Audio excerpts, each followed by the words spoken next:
அன்பு குழந்தையே, நீ வியக்கும் சந்தோஷ செய்தி ஒன்று உன்னை வந்து சேரும். பெரும் மகிழ்ச்சி காத்திருக்கின்றது. உனக்கு துன்பம் கொடுத்த யாரும் இப்போது நிம்மதியாக இல்லை தெரியுமா? அதுவே உனக்கு பெரும் மகிழ்ச்சி தானே. உன்னை எவ்வளவு இன்னல்களுக்கு ஆளாக்கினார்கள், உன்னை எவ்வளவு துன்பத்திற்கு ஆளாக்கினார்கள். எல்லோருமே இப்போது என்ன பண்ணி கொண்டிருக்கின்றார்கள் தெரியுமா? எவ்வளவு கஷ்டங்களை தாங்கிக் கொண்டிருக்கின்றார்கள் என்ன தெரியுமா? உண்மை என்றுமே தோற்பதில்லை என்பதற்கு இதுதான் முழு உதாரணம். நீ சென்று பார், அவர்கள் இன்னல்கள் எவ்வளவு அதிகம் என்று. நீ கஷ்டப்பட்டது எல்லாம் போதும் என்று அப்போதே சொன்னேன் அல்லவா? உன்னுடைய கஷ்டத்திற்கும் கண்ணீருக்கும் நல்ல பலனும் பதிலும் வரும் என்று சொல்லியிருந்தேன் அல்லவா? காத்திரு, பொறுமையாக இரு என்று சொல்லியிருந்தேன் அல்லவா? உன்னுடைய காத்திருப்பு வீணாகவில்லை. நீ என் மீது வைத்த நம்பிக்கையும், என்னிடம் வருபவர் எப்போதும் அமைதி பெறுவார். அவர்களின் எல்லா விருப்பங்களையும் நான் நிறைவேற்றுவேன். எனது குழந்தைகள் நிறைய நம்பிக்கையுடன் என்னிடம் வருகிறார்கள். நான் அவர்களை வெறும் கையோடு திருப்பி அனுப்ப மாட்டேன். சத்குரு என்பவர் தம் மீது எப்போதும் அசைக்க முடியாத நம்பிக்கை கொண்டவர்களை கங்கணம் கட்டிக்கொண்டு காப்பாற்றுவார் என்பது நிச்சயம். இதை மனதிற்கொண்டு ஒவ்வொரு பக்தரும் முழுமையான பக்தியையும் அசைக்க முடியாத நம்பிக்கையும் கொண்டு மனதை கட்டுப்படுத்தி ஒருமுகமான சிந்தனையுடன் சத்குரு அவர்களை நோக்கி ஆத்மார்த்தமான பிரார்த்தனை செய்தால் அவர்களின் அபாயங்கள் எல்லாம் நொடி பொழுதில் நீக்கப்படும் என்பதில் எந்த ஒரு ஐயமும் இல்லை. யாரோ உன்னை புறக்கணித்து விட்டதாக ஏன் கத்துகிறாய்? யார் உன்னை புறக்கணித்தால் என்ன? இந்த பிரபஞ்சம் எப்போதும் உன்னை அன்பால் கருணையால் அரவணைத்துக் கொண்டுள்ளது. சூரியனோ சந்திரனோ என்றாவது உன்னை புறக்கணித்து தன் ஒளியை தர மறுத்தது உண்டா? இயற்கை உன்னை ஒருபொழுதும் புறக்கணிப்பதில்லை. உன் மீது எல்லையில்லா கருணை கொண்டிருக்கும் இயற்கையை மறந்து நீ மனிதர்களின் புறக்கணிப்பு குறித்து கவலை கொள்கிறாய். உண்மையில் புறக்கணிப்பு குறித்து சற்று ஆராய்ந்து பாரேன். அது மனதின் வேலை. எத்தனையோ மனிதர்கள் உன்னை புறக்கணிப்பதுண்டு. நீயும் எத்தனையோ மனிதர்களை புறக்கணிப்பதுண்டு. எல்லா புறக்கணிப்புகளும் வலியை தருவதில்லை. சில மனிதர்களை மனம் கூழங்கற்களாக நினைக்கிறது. சில மனிதர்களை மனம் விலையுயர்ந்த வைரம் போல நினைக்கிறது. அவர்களின் அன்பிற்கும் அங்கீகாரத்திற்குமா இயங்குகிறது. கூழாங்கற்களின் புறக்கணிப்பு வலியை தருவதில்லை. வைரத்தின் புறக்கணிப்பு வலியை தருகிறது. இது மனிதன் உயர்வு தாழ்வு மனப்பான்மை என்ற குணத்தினால் விளைவது. உன்னை நீ தாழ்வாக கருதும் தருணத்தில் வரும் புறக்கணிப்பு வலியை தருகிறது. உன்னை உயர்வாக கருதும் தருணத்தில் வரும் புறக்கணிப்பை வலி இல்லாமல் உன்னால் கடந்து செல்ல முடிகிறது. இவை அனைத்தும் உன் மனதின் கற்பனையே அன்றி உண்மையில் இயற்கையில் அத்தகைய உயர்வு தாழ்வு ஏதும் இல்லை. தியானம் செய், இயற்கையை நேசி, வழிகள் மறையும். பாராட்டுக்காக இயங்கும் நேரத்தில் நீ எத்தனை பேரை பாராட்ட மறந்திருக்கிறாய் என்று எண்ணிப்பார். இது இயல்பே என எண்ணு. வேகமாக சென்று கொண்டு இருக்கும் போது பார்க்கும் இயற்கை அழகை நின்று பார்க்க நேரம் இருப்பதில்லை. அதற்காக இயற்கை தம் அழகை குறைத்துக் கொள்வதில்லை. அது இயல்பாய் இருக்கிறது. அதுபோல இயல்பாய் கடமையை செய். எல்லாம் மாறும் உன் மனம் மாறினால். உங்கள் விசுவாசத்தை உறுதி பெற செய்யுங்கள். ஸ்திரமாக்குங்கள். மனம் தெரியட்டும். அது எனக்காகவே ஆகட்டும். சிந்தனை செய்யுங்கள். அது என்னை பற்றியதாகவே இருக்கட்டும். என்னிடம் உங்கள் ஆர்வம் எவ்வளவு இருக்குமோ என் அனுக்கிரகமும் அவ்வளவு இருக்கும். பகிரத பிரயாணம் செய்ய தேவையில்லை. நான் இருக்கிறேன் உங்களோடு. எல்லாம் நல்லதே நடக்கும். உன் உள்ளத்தில் ஏன் இவ்வளவு குழப்பம்? என் அனுமதியினால் தான் எல்லாம் நடக்கிறது என்று உணர்ந்துவிட்டு பின்பு தேவையில்லாமல் ஏன் யோசித்து குழம்பி மாட்டிக்கொள்கிறாய்? உனக்கான அனைத்தையும் சரி செய்து வருகிறேன். அதை நீயும் உணர்கிறாய். எல்லாம் என் சாயப்பா என்று விட்டுவிடு. உனக்கான அனைத்தையும் நான் செய்வேன். உன் உழைப்பை வேகமாக உயர்த்து. உன்னை நான் உயர்த்துவதற்கு ஏதுவாக அதற்கான பலனை பற்றி கவலைப்படாதே. உன் மனதில் பகைமை இருந்தால் அதை உணர்வை வெளியே துரத்து. அப்படி செய்தால் உன் மனதில் அமைதியும் நிம்மதியும் நிலைக்கும். என்னை நீ பார்க்கும் போதெல்லாம் உங்களை பார்த்து இருக்கிறேன் நிஜ உருவில் என்ற எண்ணத்தை நீ உணர்கிறாய் அல்லவா? அதற்கான அர்த்தம் என்னவென்றால், நீ இதற்கு முன்பு எடுத்த எல்லா பிறவியிலும் என் குழந்தையாக நீ வாழ்ந்தாய். உன் சாயப்பா என்ற சொல் உன் மனதில் இருப்பதற்கும் உணர்வதற்கும் அதுவே காரணம். எல்லோரும் என் குழந்தைகளே. எனக்கு பாகுபாடு கிடையாது என் குழந்தைகளிடம் என்பதை நீ அறிவாய். ஆனால் நீ என் செல்ல பிள்ளை. உன்னை விட்டு நான் நான் எங்கே நகருவேன்? என் கண்மணியை விட்டு இமைப்பொழுதும் நான் நகர மாட்டேன். உன் கண்ணில் எழும் கண்ணீருக்கு நான் துணையாக இருப்பேன். நீ கலங்காதே. என்னிடம் நீ கொண்ட பற்றும் பக்தியும் அன்பும் நான் அறிவேன். உன்னை நீ காயப்படுத்தாதே. உனது ஆத்மாவான நான் அதில் இருக்கிறேன். என் நாமத்தை உச்சரி. அதுவே உன் மனக்கவலையை போக்கி தெளிவுறும் மருந்தாக இருக்கும். உன் மனக்குறை அனைத்தும் பறந்தோடும். உனக்கான காலத்தை நீ தொட்டு விட்டாய். குருவாக இருந்து உன்னை நான் உயர்த்துவேன். நீ எல்லா செல்வ வளங்களையும் பெற்று சீரும் சிறப்புமாக நிம்மதியான மகிழ்ச்சியான வாழ்க்கையை பெறுவாய். கவலைப்படாதே. உன் வாழ்வில் விலைக்கேற்றிவிட்டேன். இனி உனது வாழ்வு மிக ஒளிமயமாக இருக்கும். உன் குடும்பமும் தொழிலும் மிக சிறப்பாக இருக்கும். நல்லதே நடக்கும். மதியாத தலைவாசல் மிதிக்க வேண்டாம் என்று சொன்னால் கேட்கிறாயா?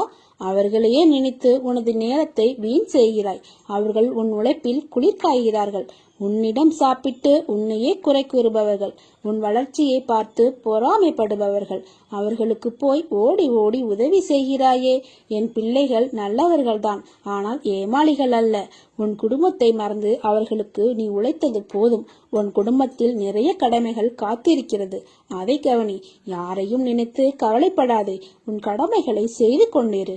நல்லதே நினைத்த உனக்கு நல்லதே நடக்கும். உனக்கு துணையாக உன் அப்பா நான் இருக்கிறேன். இக்கட்டான சூழ்நிலையிலும் உன்னை நான் கைவிட மாட்டேன். இது என்னுடைய சத்திய வாக்கு. பொறுமையும் தன்னம்பிக்கையும் தான் தைரியம். அதை நீ தொலைத்து விடாதே. எப்பொழுது நீ எந்த பிரச்சனைகளை சந்திக்க நேர்ந்தாலும் அதை எதிர்த்து போராட கற்றுக்கொள். அப்போது அதுவே உன்னை காப்பாற்றும். ஆனால் எது நடந்தாலும், நீ எதை எதை செய்திருந்தாலும், அதை நீ உணரும் தருணத்தில் நான் அனைத்தையும் மன்னித்து உன்னை ஆசீர்வதிப்பேன்.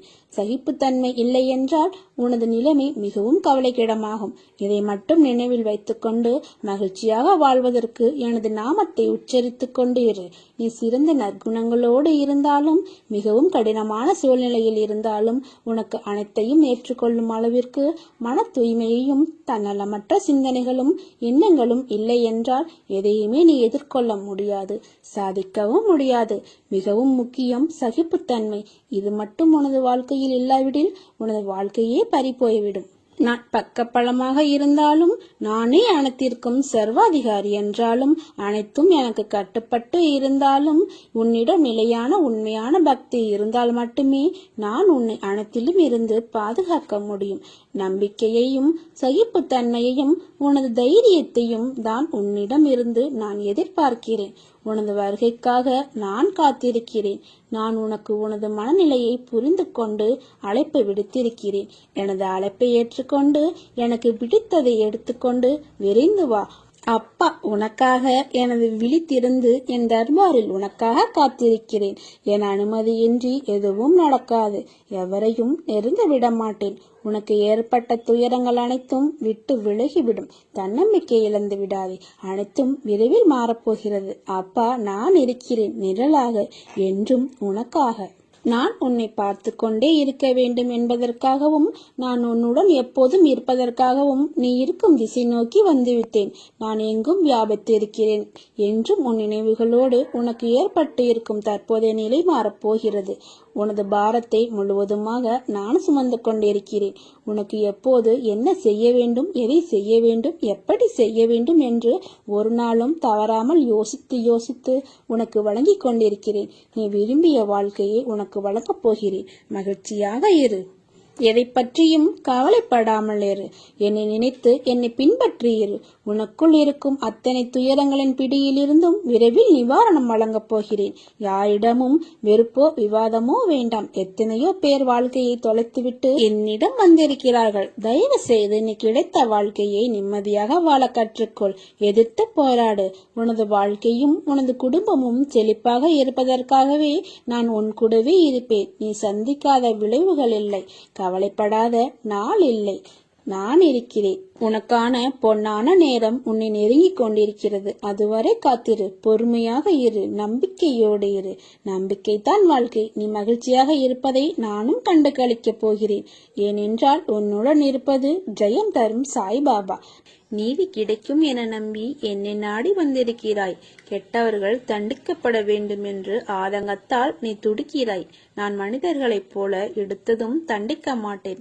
நின்று பார்த்த பிறகே தண்டனை தருவேன் என்பது என்பதால் உனக்கு நான் செய்தாக வேண்டும் என்கிற விஷயம் தாமதிக்கிறது. நினைத்தது நடக்காத காரணத்தால் நீ தடுமாற ஆரம்பித்திருக்கிறாய். தடுமாற்றம் உன்னை அமர விடாமல் அலைக்கழித்து மனதை ஓரிடத்தில் நிலைக்க விடாமல் செய்கிறது. இப்போது உனக்கே தெரியும், தருவதற்கு நானும் பெறுவதற்கு நீயும் தயாராக இருக்கிறோம். ஆனால் உன் நிலையற்ற மனது மட்டும் எனது அருளை நீ பெற்றுவிடக் கூடாது என அவ்வப்போது குழப்பத்தில் ஆழ்த்தி விடுகிறது. என்னிடமிருந்து பலனை பெறலாம் என்பது யாருக்கும் விலக்கி சொல்லாமலேயே உனக்கு விளங்கும். மனதை அடக்கு, அதை ஒருநிலைப்படுத்தி முழுவதுமாக என் மீது திருப்பு. என்னுடைய லீலைகளை நான் அளிக்கும் ஆத்மானந்த வைபவத்தை அநேக சமயங்களில் நீயே உன் கண்களால் பிரத்யட்சமாக பார்த்திருக்கிறாய். அப்படி இருக்கும்போது நீ எதற்காக கவலைப்படுகிறாய்?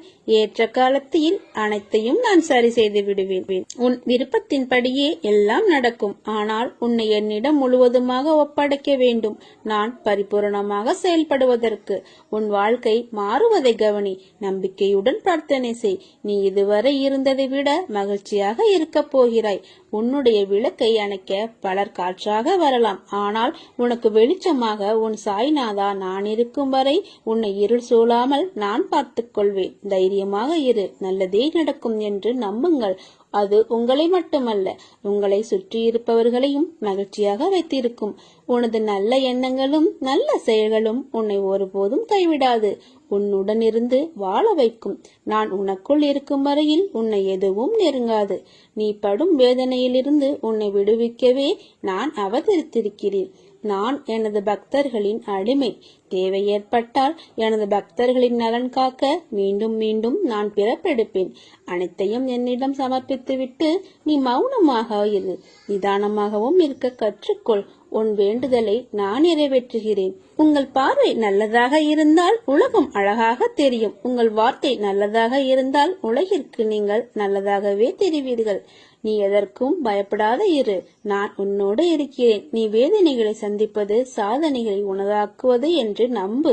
நீ வளர்ந்து மிகப்பெரிய விருட்சமாக வளர்ந்து மற்றவர்களுக்கு ஒரு உதாரணமாக உனது பொறுமையும் என் மீது உள்ள நம்பிக்கையும் உனது விடாமுயற்சியும் எடுத்துக்காட்டாக அமையும். அப்போது எனக்கு நன்றியுடன் கூடிய உனது காணிக்கையை செலுத்தினால் போதும். துன்பங்கள் அனைத்தும் விரைவில் உன்னை விட்டு விலகும். இந்த சாயின் மீது வைத்த நம்பிக்கை உன்னை உயர்நிலையை அடைய வைக்கும். என் சமாதியை உன் கரங்களால் தொட்டு வணங்கினால் உன் விதி ரேகைகளை நான் மாற்றி அமைப்பேன். நம் சாயின் கருணை நிறைந்த கடக்கண் பார்வை ஒன்றே போதும். அது மலை போன்ற நம் பாவங்களை அழித்து நமது ஒழுக்கத்தில் உள்ள தீய கரைகளை நசுக்கி நீக்கிவிடும். எதிர்பார்த்த ஆரோக்கியம், நிம்மதி, செல்வம் மற்றும் உறவுகளும் உன்னை தேடி வரும். இனிமேல் நீ நினைத்ததெல்லாம் நடக்கும். நான் உன்னை கைப்பிடித்து நடத்தி கொண்டு போகிறேன். நீ வாழ்க்கையின் உச்சத்தை தொட்ட பின் தான் கண் மூடுவாய். அவரது புனிதமான பாதங்களின் மீது பாரத்தை போட்டு நம்பிக்கையோடு அந்த நல்ல நாளுக்காக காத்திரு. அது விரைவில் மிகப்பெரிய ஆசீர்வாதத்துடன் உன்னுடன் வந்து சேரும். முந்திக் கொண்ட முதல் செங்கல் கோவிலின் அடித்தளத்தில் நின்றுவிடும். காத்திருந்த கடைசி செங்கல் தான் கலசம் தொடும். சாதிக்க மிக மிக அவசியம் பொறுமை தேவை. உன்னை சுற்றி இருப்பவர்கள் திடீரென தாழ்ந்து போகும்போது, விழும்போதும் அழும்போதும் அது அவர்கள் கர்மாவினால் வந்தது என்பதை உணர்ந்து அமைதியாக இரு. எதை பார்த்தும் நீ பயப்படாதே. நான் எதுவரை உன் அசைக்க முடியாத நம்பிக்கையாக இருக்கிறேனோ அதுவரை உனக்கு எந்த தீங்கும் வராது. உனது கரங்கள் கால்கள் திடப்படுத்தப்படும். உன்னை நம்பி வருபவர்கள் யாராக இருந்தாலும் மனப்பூர்வமாக உதவி செய். திரும்ப வரும் என பலனை எதிர்பார்க்காதே. உன்மேல் பொறாமை உள்ளவர்களை பார்த்தும் உனக்கு விரோதமாக பேசி திரிபவர்களையும் பார்த்தும் நீ பயப்படாதே. என்னை மீறி யாரும் உன்னை நெருங்க முடியாது. நான் உனக்கு சிலவற்றை தாமதமாக தருகிறேன் என்றால் அது தரமானதாக இருக்கும். சோர்த்து போகாதே, கவலைப்படாதே. உன் வாழ்வில் விரைவில் அற்புதம் நிகழ்த்துவேன். என் பரிபூரண ஆசீர்வாதம் என்றும் உனக்கு ஒன்று. நீ நன்றாக சந்தோஷமாயிருப்பாய். நம்முடைய ஒரே நோக்கம் வெற்றி அடைவதற்கு. இதற்கு தோல்வியை நினைப்பது தீர்வாகாது. இறைவனை நினைப்பதையும் அவர் நமக்கு அருளை நம்பிக்கை தரும் வார்த்தைகளை தியானிப்பதுமே தீர்வினை தரும். பிரச்சனையை விட கடவுள் பெரியவர். கஷ்டமே, நீ என்ன செய்து விட முடியும்? உன்னை விட என் சாயி பெரியவர். அவர் எனக்காக எல்லாவற்றையும் செய்து முடிப்பார் என்று கூறுங்கள். பிரச்சனையின் தாக்கம் உடனே குறைந்துவிடும். உன்னை என் பாதையில் இழுத்தது நானே, பிறகு ஏன் இந்த அழுகையும் கலக்கமும்? என் பாதையில் நீ பயணிக்க வேண்டும் என்ற தருவாயிலே உனக்கான சோதனை காலம் ஆரம்பித்து விட்டது. இதில் ஒவ்வொரு கணமும் உன் நம்பிக்கை, பொறுமை, நிதானம், அன்பு, பக்தி இவை அனைத்தையும் சோதிப்பேன். அது உனக்கு கஷ்டத்தை தர அல்ல, உன் வாழ்க்கையின் பக்குவத்தையும் ஆன்மீகத்தின் மகத்துவத்தையும் நீ அறிய வேண்டும் என்பதற்காக. மலர்கள் நிறைந்த செம்மையான பாதையில் உன் வாழ்க்கையின் பயணம் இருக்கும். யார் இருந்தாலும் இல்லாமல் போனாலும் உன் சாயப்பா நான் இருப்பேன். என் அன்பும் அருளும் ஆசியும் எப்போதும் உனக்கு உண்டு. என் உயிராய் இருக்கும் என் இதய தொடிப்பே என் குழந்தையான நீதான். நீ மகிழ்ச்சியாக வாழ உனக்கு நல்ல வழிகளை ஏற்படுத்தி தருகிறேன். உனக்கு நல்லது நடக்கத்தான் போகிறது. அதை நடத்தி வைக்கவே நான் உன் வீட்டிற்கு வந்துள்ளேன். உனக்கு நல்லது விரைவில் நடந்தே தீரும். இது உன் தந்தையின் ஆசீர்வாதம், உத்தரவு, அன்பு கட்டளை. எப்போதும் மகிழ்ச்சியாக இரு. எப்போதும் என்னுடன் பேசு. உன்னுடன் நான் இருக்கிறேன். சர்வமும் நானே, சர்வேஸ்வரனும் நானே. உன் தோல்விகளை கற்களாக்கி கவனம் சிதறாமல் வெற்றி கனியை குறிப்பார்த்து எறிய கற்றுக்கொள். எத்தனை முறை கல்லெறியப்படுகிறது என்பதல்ல கணக்கு, கனி கைவசப்படுகிறதா என்பதில் இருக்க வேண்டும் உன்னுடைய கவனம். ஆகவே கவலைகளை தள்ளி வைத்துவிட்டு நான் இருக்கிறேன் என்று நினைவில் வைத்துக்கொள். என் பக்தர்களை காப்பதற்காக என் கைகளை நான் எப்போதும் விரித்தே வைத்திருக்கிறேன். அவர்களை நோக்கி எந்த விதமான கெடுதலையும் துயரத்தையும் நெருங்க விட மாட்டேன். நான் என் பக்தர்களை ஏமாற்றி விட மாட்டேன். என்னிடம் ஒரு முறை வந்த பக்தன் என்னை விட்டு தொலைந்து போகும்படியோ விலகி போகவோ விடமாட்டேன். என்னிடம் வரப்பெற்ற ஒவ்வொருவருக்காகவும் நான் கடவுளிடம் கணக்கு சொல்லிக் கொண்டிருக்கிறேன். பக்தி என்றால் என்ன என்பதை நாம் அறியோம். ஆனால் மற்ற எல்லோரும் கைவிட்ட போதிலும் சாய் நம்மை கைவிட மாட்டார் என்ற அளவு அறிவோம். யாரை அவர் ஆசிர்வதிக்கிறாரோ அவர்கள் எல்லையற்ற வலிமை பெற்று மெய், பொய் ஆகியவற்றை பகுத்துணரும் ஞானம் எழுதுகிறார்கள். தம் அடியவர்களின் ஆசையை சாயி முழுமையாக அறிகிறார், அவைகளை நிறைவேற்றுகிறார். எனவே அவர்கள் விரும்பியதை பெற்று நன்றியுடையவர்களாக இருக்கிறார்கள். எனவே அவரை பிரார்த்திக்கிறோம், அவர் முன் வீழ்ந்து வணங்குகிறோம். நமது குற்றங்கள் பலவற்றையும் பொறுத்து கொண்டு கவலைகளில் நின்றும் நம்மை அவர் விடுவிக்கட்டும். பெருந்துயரங்களால் அவதியுற்று கொண்டிருப்பவன் சாயை இங்கனம் நினைத்து தியானிக்கிறான். அவரது அருளாலே அவன் மனம் அமைதியடைகிறது. என் குழந்தைகளின் நல்வாழ்வுக்காகவே அவதரித்து வந்தவன் நான். நீயோ நான் தேடி கண்டுபிடித்த புதையல். இந்த புதையலை திரும்பவும் மண்ணில் வீசி எரிய விட மாட்டேன். இந்த சாயியின் குழந்தை, உன்னை கண்ணின் மணியாக நான் பாதுகாப்பேன். சத்தியம் எப்போதும் தோற்பதில்லை. நீ தோற்க பிறந்தவன் அல்ல என்பதை உணர். உனக்காக நான் இருக்கிறேன் உன்னோடு. வாழ்க்கையில் நீ அனுபவித்த வேதனை, துயரம், மற்ற எந்த இக்கட்டான நிலையையும் வேறு யாராவது அனுபவித்துக் கொண்டிருந்தால் அவர்களுக்கு உன்னால் முடிந்த உதவியை செய். தர்மங்களில் தலையாயது உதவி. தேவைப்படுபவர்களுக்கு உதவுவது. அவர்களின் உதவியற்ற நிலைமையை பார்த்து ஏளனம் செய்யாதே, சந்தோஷப்படாதே. யாரேனும் உனக்கு தீமையை செய்தாலும் அதற்கு பழிக்கு பழி வாங்க நினைக்காதே. அவர்களுக்கு நீ ஏதேனும் செய்யும்படி காலம் பணிந்தால் உன்னால் என்ற நன்மையை செய்.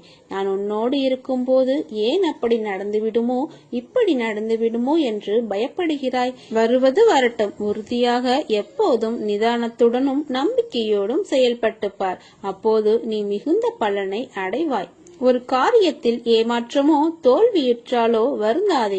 அதில் பெற்ற அனுபவத்தை கொண்டு அடுத்த முயற்சியில் திறம்பட செயல்படு. மீண்டும் மீண்டும் தோல்வியடைந்தால் ஏன், எங்கு தவறு செய்கிறோம் என ஆராய்ந்து பார். தோல்வியடைந்தால் வாழ்க்கை முடிந்துவிட்டது என்று அர்த்தமில்லை. எனவே எதற்காகவும் அஞ்சாதே. இந்த நிலை மாறி நீ விரும்பும் அனைத்தும் கிடைக்கும். எனவே கவலைப்படாதே, நம்பிக்கையோடு செயல்படு. நீ எடுக்கும் எல்லா முயற்சிகளிலும் உனக்கு வெற்றி நிச்சயம் உண்டாகும். என் வார்த்தைகள் மீது நம்பிக்கை வைத்து பொறுமையாக செயல்படு. கவலைப்படாதே, நான் இருக்கிறேன் உன்னோடு என்றென்றும். உன் பிரச்சனை எதுவானாலும் அதற்கு பரிகாரம் என்னிடம் உண்டு. பரிகாரம் என்னிடம் இருக்கையில் நீ எங்கோ ஓடிக்கொண்டு இருந்தால் நான் என்ன செய்ய இயலும்? என்னை பரிபூரணமாக நம்பு. உன் உடல் மனம் செல்வத்தை என் பாதத்தில் வை. உன்னை விட்டு நான் எங்கே செல்வேன்? என் இருப்பிடம் உன்னுடைய இதயமே. உன் இருதயமே என்னுடைய கோவில். எத்தனை சோதனை வந்தாலும் என் சாய் என்னை கைவிட மாட்டார் என்ற நம்பிக்கையே உனக்கு தைரியத்தை வரவழைக்க கூடும். நீ எதற்காக பயப்படுகிறாய்? நானே உனது தந்தை, பாதுகாவலன். உனக்கு துன்பம் நேர நான் எப்படி அனுமதிப்பேன்? வெறும் தண்டத்துக்காக நான் இங்கே இருக்கவில்லை. உனது எல்லா கவலைகளிலிருந்தும் எப்படி விடுவிக்கிறேன் என்று மட்டும் நீ பொறுத்திருந்து பார். ஒரு சாய் பக்தனின் கடமை என்னவென்றால் பாபாவின் அருளுக்கு தன்னை தகுதிப்படுத்திக் கொள்ள வேண்டும். எளிமை, தூய்மை, நல்ல பண்பு ஆகியவற்றை வளர்க்க வேண்டும். உண்மையோடும் நம்பிக்கையோடும் தனது குறிக்கோளை அடைய பாபாவை பற்றி கொள்ள வேண்டும். அதற்கு செய்ய வேண்டியதெல்லாம் ஒரே ஒரு அடி. பாபாவை நோக்கி முன்னேற வேண்டும். மற்றவற்றை பாபா பார்த்துக் கொள்வார். வேண்டாத கஷ்டத்தை எல்லாம் அனுபவிக்க வேண்டிய அவசியமே கிடையாது. தடைகள் பல வரலாம், தட்டி பறிக்க கூட்டமும் சில வரலாம். எதை கண்டும் அஞ்சாதே, துணிந்து நில். முன்வைத்த காலை பின் வைக்காதே. நீ எடுத்து வைக்கும் ஒவ்வொரு அடியும் வெற்றி படிகள் தான். இனி எல்லாம் வெற்றியே, நல்லதே நடக்கும். சாயிருக்க பயமே. ஓம் சாய்ராம், ஜெய் சாய்ராம்.